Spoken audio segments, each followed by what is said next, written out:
Hello everyone. In today's reading class, we are going to read about the story of the devoted friend, part 5. Before moving into this video, we will recommend you to watch all the remaining 4 parts and then return back to this video. I am very sorry, said little Hans, rubbing his eyes and pulling off his nightcap. But I was so tired that I thought I would lie in bed for a little time and listen to the birds singing. Do you know that I always work better after hearing the birds sing? Well, I'm glad of that, said the miller, clapping little Hans on the back.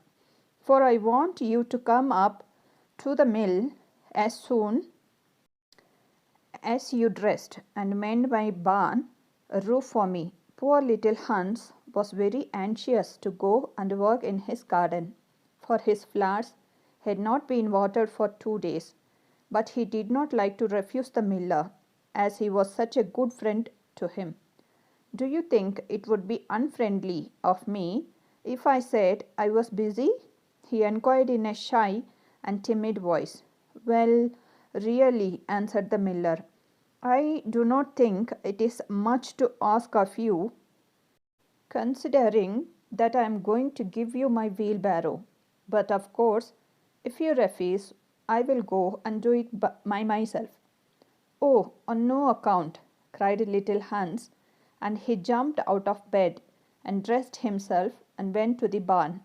He worked there all day long till sunset, and at sunset the miller came to see how he was getting on. Have you mended the hole in the roof yet, little Hans? Cried the miller in a cheery voice. It is quite mended, answered little Hans, coming down the ladder. Ah, said the miller, there is no work so delightful as the work one does for others.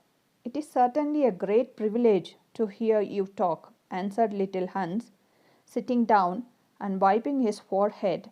A very great privilege, but I am afraid I shall never have such beautiful ideas as you have. Oh, they will come to you, said the miller, but you must take more pains. At present, you have only the practice of friendship, but some day you will have the theory also. Do you really think I shall? Asked little Hans. I have no doubt of it, answered the miller.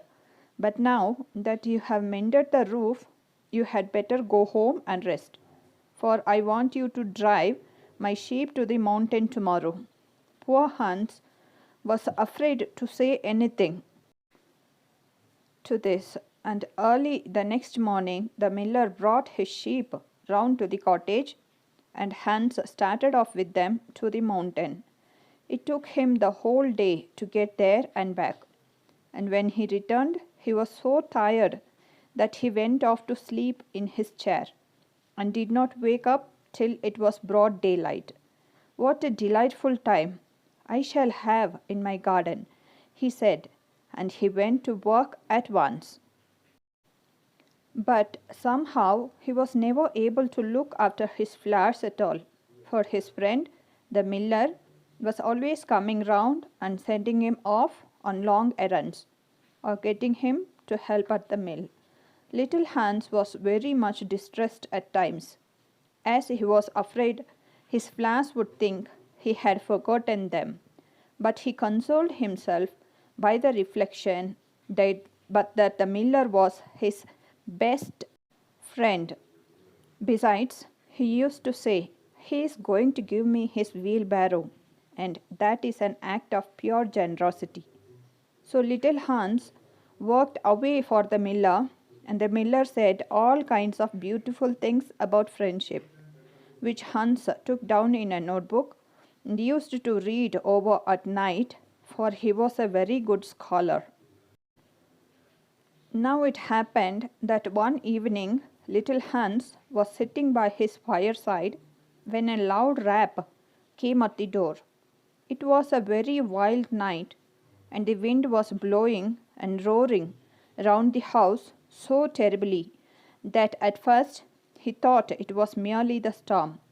But a second rap came, and then a third. louder than any of the others. "It is some poor traveller," said little Hans to himself, and he ran to the door. There stood the miller with a lantern in one hand and a big stick in the other. "Dear little Hans," cried the miller, "I am in great trouble. My little boy has fallen off a ladder and hurt himself, and I am going for the doctor. But he lives so far away, and it is such a bad night that it has just occurred to me that it would be much better if you went instead of me. You know, I am going to give you my wheelbarrow, and so it is only fair that you should do something for me in return." "Certainly," cried little Hans. "I take it quite as a compliment your coming to me, and I will start off at once. But you must lend me your lantern, as the night is so dark that I am afraid I might fall into the ditch." "I am very sorry," answered the miller, "but it is my new lantern, and it would be a great loss to me if anything happened to it." "Well, never mind, I will do without it," cried little Hans.